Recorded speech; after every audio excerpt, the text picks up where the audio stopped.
for taking an interest in the Revitalise Ladies project, but we'll be hiring out an entire gym just for you ladies so you can exercise with the most effective techniques that we have to offer, whilst not feeling self-conscious whilst you're exercising.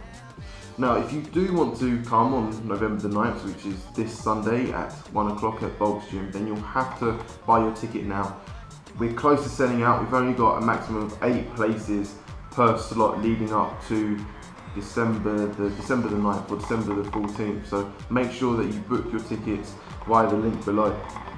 Now, as you guys know, leading up to November the 9th, we'll actually be dispelling any myths that are quite commonly thought of whilst exercising, but as well as this showing you the most effective ways that you can train.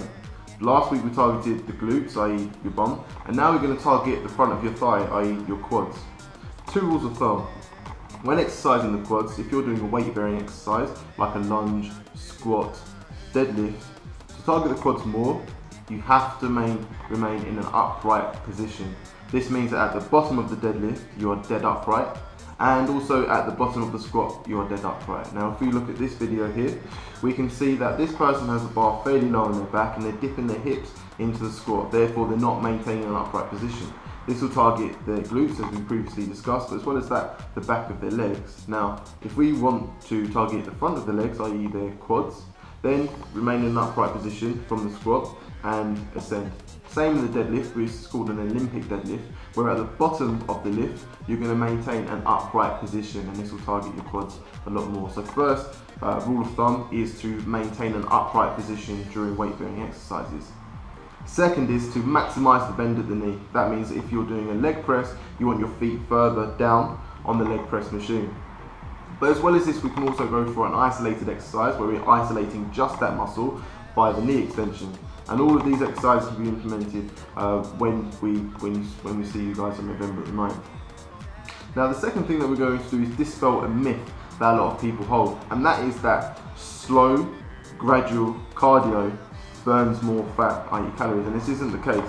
The reason why a lot of people think this is because they think that slow exercise is working within your fat zone. Now, this is almost an inaccurate way or an incorrect way of looking at the human body. If you think of calories as being a bank account, so the calories are the money in the bank. Now, it doesn't matter whether we're spending euros, pounds, dollars, the more we spend, the more weight we lose. So whether you're spending them as fat, i.e. working in the fat zone, spending them as glucose, i.e. HIT, high intensity exercise, it doesn't really matter. All we want to do is just burn as many as we can. The way we do this isn't by slow cardio, but we do this by a very, very intense exercise. So what you might want to do is sprint on a treadmill, or do hill sprints, for example, or even sprints on a rower, and you'll do so for 30 seconds, fast as you can. After that, you'll ease off for 30 seconds, and then once again 30 seconds. Keep this up 4 or 5 times, so that'll bring you up to 5 minutes, then you'll take a rest and repeat a couple of times. And what we're doing here, the fact that we're elevating your heart rate as much as possible, we're actually burning far more calories than if we were just plodding along.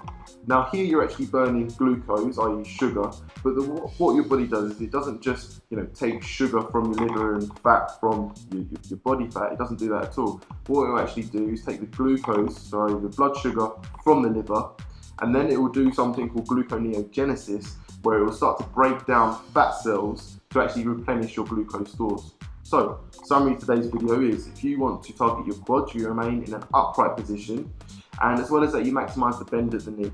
If you feel like you just want to isolate the quads, then go for it and do an isolated knee extension. And once again, if you want to burn more fat and get a nice trim waistline, then what you want to do is high intensity exercise, where you'll be thrashing yourself for 30 seconds, resting for 30 seconds, or even thrashing yourself for 3 minutes, resting for 1 minute. So, hope you enjoyed today's video. We'll see you on November the 9th, and if you have any questions, feel free to leave a message below. Tell me what you want to do.